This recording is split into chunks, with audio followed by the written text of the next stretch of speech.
കണ്ണൂർ തോട്ടട ITIയിൽ SFI KSU സംഘർഷത്തിലും police ലാത്തിചാർജിലും നിരവധി വിദ്യാർത്ഥികൾക്ക് പരിക്കേറ്റിട്ടുണ്ട്. പരിക്കേറ്റ 5 SFI പ്രവർത്തകരെ ആശുപത്രിയിൽ പ്രവേശിപ്പിച്ചു. പുറമേ നിന്നുള്ള യൂത്ത് കോൺഗ്രസ് KSU പ്രവർത്തകർ ക്യാമ്പസിലെത്തിയാണ് സംഘർഷമുണ്ടാക്കിയതെന്ന് SFI ആരോപിച്ചു. പ്രിൻസിപ്പലിനെ കാണാനെത്തിയപ്പോൾ SFIക്കാർ തടയുകയായിരുന്നു എന്നാണ് KSUവിന്റെ ആരോപണം. സന്തോഷ് ഇപ്പോൾ കൂടുതൽ വിവരങ്ങളുമായി ചേരുന്നുണ്ട്. സന്തോഷ്, വലിയ തോതിൽ ക്യാമ്പസിനകത്ത് അതിക്രമം KSU അഴിച്ചുവിട്ടിരുന്നു. പ്രത്യേകിച്ച് പോലീസിനെ ആക്രമിക്കുന്ന സാഹചര്യം ഉണ്ടായപ്പോഴാണ് പോലീസ് ലാത്തി വീശിയതും തുടർന്നുള്ള ദൃശ്യങ്ങൾ നമ്മൾ നേരത്തെ കണ്ടതും.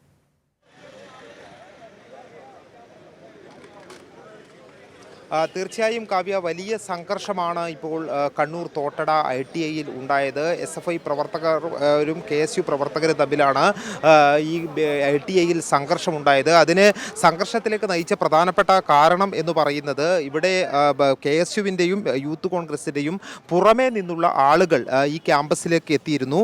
അവർ പുറമേ നിന്ന് എത്തിയതോടുകൂടിയാണ് SFIയുടെ ഒരു പരിപാടി ഇവിടെ നടന്നുകൊണ്ടിരിക്കുകയായിരുന്നു. അതിനിടയിലേക്കാണ് പുറമേ നിന്നുള്ള ഈ SFIയുടെയും അതോടൊപ്പം തന്നെ യൂത്ത് കോൺഗ്രസിൻ്റെയും ആളുകൾ എത്തിയത്. അതാണ് സംഘർഷത്തിന് തുടങ്ങുന്നതിനുള്ള പ്രധാനപ്പെട്ട കാരണം. എന്നാൽ KSUക്കാർ പറയുന്നത് പ്രിൻസിപ്പാളിനെ കാണാനായി ക്യാമ്പസിലെത്തിയതാണ്. ആ സമയത്ത് ക്യാമ്പസിലെത്തിയപ്പോൾ SFI യാതൊരു പ്രകോപനമില്ലാതെ തടയുകയായിരുന്നു ഞങ്ങളുടെ നേതാക്കളെ എന്നാണ് KSU ആരോപിക്കുന്നത്. ഏതായാലും വലിയ സംഘർഷം ഇതിനെ തുടർന്ന് ഉണ്ടായി.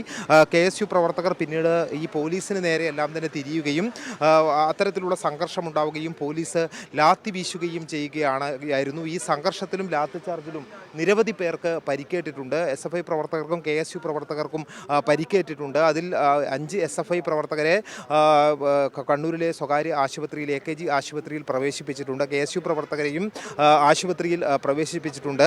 ഏറെ നേരം ഈ ഒരു സംഘർഷം ഇവിടെ നീണ്ടു നിൽക്കുകയായിരുന്നു.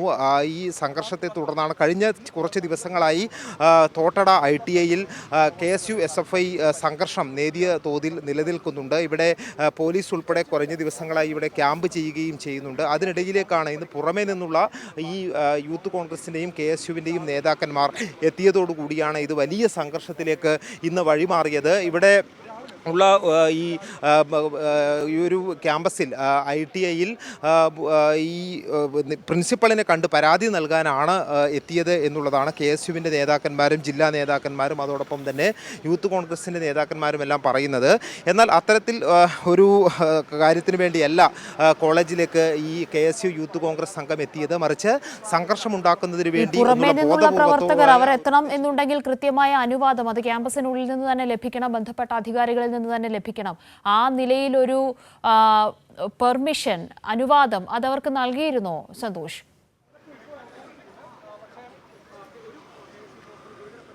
തീർച്ചയായും നമ്മോടൊപ്പം ഇപ്പോൾ SFIയുടെ സംസ്ഥാന സെക്രട്ടേറിയറ്റ് അംഗം കൂടിയായ വൈഷ്ണവ് മഹേന്ദ്രനുണ്ട്. എന്താണ് ഇങ്ങനെ ഒരു സംഘർഷം ഉടലെടുക്കാനുള്ള കാരണം എന്താണ്? ഇവിടെ കഴിഞ്ഞ കുറേ ദിവസങ്ങളായി കണ്ണൂർ ITIക്കകത്ത് സംഘർഷമുണ്ടാക്കാൻ ബോധപൂർവമായിട്ടുള്ള ശ്രമം ഇവിടെയുള്ള KSUവിൻ്റെയും അതോടൊപ്പം കോൺഗ്രസിൻ്റെയും യൂത്ത് കോൺഗ്രസിൻ്റെ ഭാഗത്തുണ്ടായിക്കൊണ്ടിരിക്കുകയാണ്. ഇപ്പോൾ കഴിഞ്ഞ കുറേ ദിവസങ്ങളായി ക്യാമ്പസിനകത്ത് പുറത്തുനിന്നുള്ള ആളുകൾ കേന്ദ്രീകരിക്കുകയാണ്, ബോധപൂർവ്വം സംഘർഷം ഉണ്ടാക്കാൻ ശ്രമിക്കുകയാണ്. അതിൻ്റെ തുടർച്ചയാണ് ഇന്നുണ്ടായിട്ടുള്ളത്. ഇന്നിപ്പോൾ നിങ്ങൾ മനസ്സിലാക്കേണ്ട കാര്യം, ഇന്ന് രാവിലെ പിന്നെ എല്ലാ ഇപ്പോൾ കൈരളിക്കാരെ വിളിച്ചൊന്നും അറിയില്ല, മറ്റുള്ള എല്ലാ മാധ്യമ പ്രവർത്തകരെയും KSUവിൻ്റെ ജില്ലാ നേതാവ് വിളിക്കുകയാണ്. ITIയിലേക്ക് വരണം, പ്രശ്നം ഉണ്ടാകും.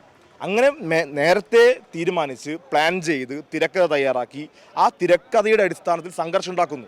അത് വലിയ രീതിയിൽ പ്രചരിപ്പിച്ച് ഒരു രാഷ്ട്രീയ ലാഭം കൊയ്യാം, ഈ ക്യാമ്പസിനെ ആകെ SFIയെ ആകെ അക്രമകാരികളെ ചിത്രീകരിച്ച് കളയാമെന്നുള്ള ധാരണീയമായിട്ടാണ് വരുന്നത്. ഒന്ന്, ഈ ITIക്കകത്ത് ജനാധിപത്യമില്ലാമെന്നും SFI ജനാധിപത്യ വിരുദ്ധരാണെന്നും ആരോപിക്കുന്ന KSUക്കാർ തിരിച്ചറിയേണ്ടത്, ഞങ്ങൾക്ക് പറയാനുള്ളത്, ഞങ്ങൾ ഒരു ക്യാമ്പസിലും ജനാധിപത്യത്തിനെതിരല്ല. ഞങ്ങൾ ജനാധിപത്യത്തിന് വേണ്ടി മുദ്രാവാക്യം വിളിക്കുന്നവരാണ്. അതേസമയം ജനാധിപത്യത്തിന് വേണ്ടി സംസാരിക്കാൻ, അവർ അതിനുവേണ്ടി മുദ്രാവാക്യം വിളിക്കാൻ കേരളത്തിനകത്ത് KSUവിന് യാതൊരു അവകാശവും ഇല്ല. കാരണം എന്താ? അവർ നിരവധിയായ വിദ്യാർത്ഥികൾ കൊലപ്പെടുത്തിയ നാടാണ് ഈ നാട്. ക്യാമ്പസിൽ നിന്ന് കലാലയങ്ങൾ എത്ര സഖാക്കളെ, വിദ്യാർത്ഥികളെ കൊലപ്പെടുത്തിയിട്ട്, കത്തിയത്ത് കുത്തി കൊലപ്പെടുത്തിയിട്ടുണ്ട്. കലോത്സവ വേദികളിൽ, ക്ലാസ് മുറികളിൽ, തെരഞ്ഞെടുപ്പിൽ മത്സരിച്ചതിൻ്റെ ഭാഗമായി കണ്ണൂർ തളിപ്പറമ്പ് ധീരജിനെ കൊലപ്പെടുത്തിയത് എന്തിനാ? ആ തെരഞ്ഞെടുപ്പിൽ SFI വിജയിക്കാൻ വേണ്ടി പോകുന്നു എന്ന വാർത്തയിൽ വിരളി പൂണ്ട ഇതുപോലെ സമാനമായ നിലയിൽ പുറത്തു നിന്ന് വന്ന യൂത്ത് കോൺഗ്രസിൻ്റെ KSUവിൻ്റെ എല്ലാം ക്രിമിനലുകളാണ് കത്തിയെടുത്ത് കൊലപ്പെടുത്തിയത്. ഇന്നിപ്പോൾ ഈ പുറമേ നിന്നുള്ള ഒരുപാട് ആളുകൾ ഇങ്ങോട്ട് KSU യൂത്ത് കോൺഗ്രസ് പ്രവർത്തകർ എത്തിയിരുന്നു. അതൊരു ബോധപൂർവമായിട്ടുള്ള ഒരു നീക്കമായിരുന്നു. തീർച്ചയായും ഇന്ന് രാവിലെ തന്നെ ഇവിടെയുള്ള എല്ലാ മാധ്യമ പ്രവർത്തകരെയും KSUവിൻ്റെ ജില്ലാ നേതാക്കളും വിളിച്ചു പറഞ്ഞു ഇങ്ങനെ സംഘർഷം ഉണ്ടാകും. എങ്ങനെയാണ് KSU നേതാക്കന്മാർക്ക് നേരത്തെ അറിയാൻ വേണ്ടി പറ്റുന്നത് സംഘർഷം ഉണ്ടാകും? ഞങ്ങൾ ഇവിടെ പിന്നെ യൂണിവേഴ്സിറ്റിക്കകത്ത് ലിറ്ററേച്ചർ ഫെസ്റ്റിവൽ ബന്ധപ്പെട്ട് പ്രവർത്തനം സംഘടിപ്പിച്ചുകൊണ്ട് അവിടെ നിന്നാണ് വിവരം അറിഞ്ഞ് ഓടിയെത്തുകയാണ്. ഏതായാലും SFI ആരോപിക്കുന്നത് ഇത് തന്നെയാണ്. പുറമേ നിന്നുള്ളവർ ബോധപൂർവ്വം സംഘർഷം ഉണ്ടാക്കണം എന്നുള്ള ലക്ഷ്യത്തോടു കൂടി ഇവിടേക്ക് എത്തി സംഘർഷം ഉണ്ടാക്കി എന്നുള്ളതാണ് SFIയുടെ ആരോപണം. ശരി സന്തോഷ്, ഇപ്പോൾ എന്തായാലും സ്ഥിതിഗതികൾ ശാന്തമാണ് എന്നതാണ് ഇപ്പോൾ ദൃശ്യങ്ങളിൽ നിന്ന് മനസ്സിലാക്കുന്നത്. പുറമേക്ക് നിന്ന് എത്തിയ യൂത്ത് കോൺഗ്രസിന്റെയും KSUവിന്റെയും പ്രവർത്തകർ അടങ്ങിയ ഒരു വലിയ സംഘം കൃത്യമായി ആസൂത്രണം ചെയ്തുകൊണ്ട് SFIയുടെ പ്രവർത്തകരെയും ഒപ്പം പോലീസിനെയും അതിക്രമിക്കുകയായിരുന്നു, ആക്രമണം ക്യാമ്പസിനുള്ളിൽ അഴിച്ചുവിടുകയായിരുന്നു എന്ന ആരോപണമാണ് ഇപ്പോൾ SFI ഉന്നയിക്കുന്നത്. സമഗ്ര വിവരങ്ങളാണ് ക്യാമ്പസിൽ നിന്നും സന്തോഷ് ഇപ്പോൾ പങ്കുവച്ചത്.